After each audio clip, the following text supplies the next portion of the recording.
Today the bike is up in the air. This side is built correctly. When you pull back on it, it snaps back into position because I can actually pull it and cause a decent amount of separation.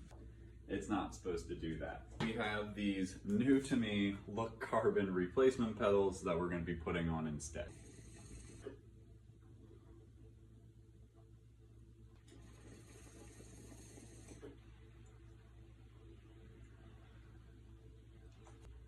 Let's put on some pedals. And on the back side, there's an Allen key. I'm gonna tell you, I cheated.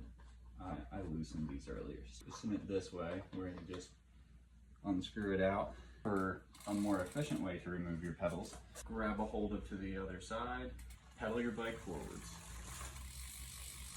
Just remember to brake if you're planning on getting your fingers back in there. Let's just screw these in.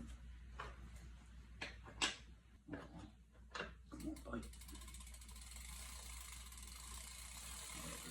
Allen key to make sure your Newton meters are usually pretty low for tightening these down. And just like that, my sinuses are releasing, and we got some new pedals on the bike.